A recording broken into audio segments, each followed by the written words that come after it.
But this is a card game where you're thematically trying to complete the last level of your favorite video game. This final level is going to be represented by a row of 9 to 12 cards depending on the difficulty that you want to play on, and each of these cards are going to have a few enemies outlined on them, and you're going to have to defeat any one of those enemies in order to move through that card. You might have noticed that these cards have a special ability as well as an icon in the top left corner, and also icons above the various enemies, and this specific card also has this band running through the center of it, which I will explain in a moment here. But first, I'll explain what these different icons represent, and these represent the different button presses that you're going to be using in order to play this game. The icons above the enemy represent the button presses you need in order to defeat that enemy, and the icon in the top left corner represents a button press that you have access to when that card is in your hand rather than in that main row. So yes, these cards are multi-use, and after you've set up that initial row of cards, you're going to be taking 3 of the remaining cards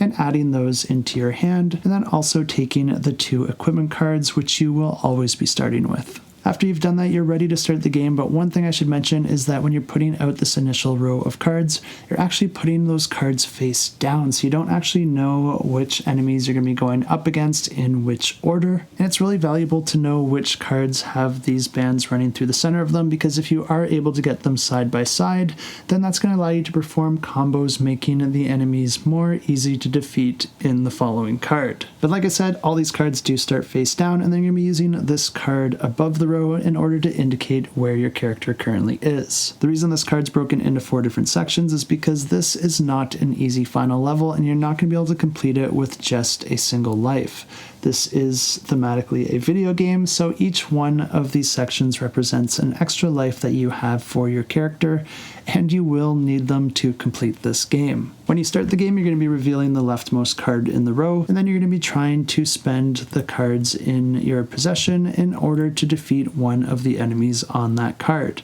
If you're able to do that, then you can move on to the next card, revealing it and trying to defeat the enemies on that card. The issue here is that whenever you spend any of these cards to defeat an enemy, those cards are then exhausted from your hand, and the only way that you can get them back is by spending one of your extra lives. This means that as you're moving through these cards, eventually you're going to run into a situation where you're just not able to defeat any of the enemies. Luckily, fighting these enemies isn't your only option, because you can also choose to activate the ability of the card that you are currently at. Doing this does also cost you a card, but luckily it doesn't matter which card you choose, so you can just activate abilities by using the cards that are the least valuable to you. Another important detail is that the cards in your hand are not your only source of button presses, because you can also use any of the button presses from any of the cards that you have made it past. If you choose to use any of those cards for their icons, then you're just going to be sliding that card down to indicate that it's been used. When it gets to the point where you need to use one of your extra lives, not only do you get all the cards that you've spent back into your hand, but you also get to slide any of these cards back up,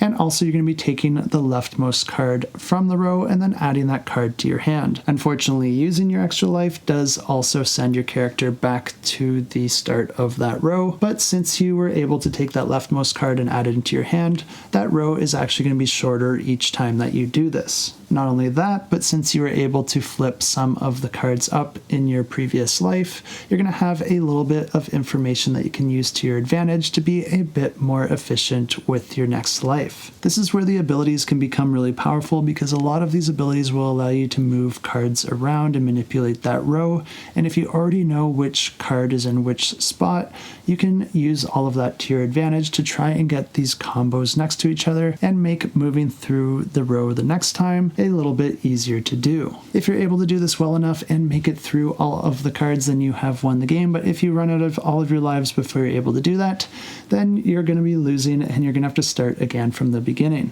Really like what I'm seeing with this one, and if you do too, you can go ahead and check it out, and I will have it linked in the description down below.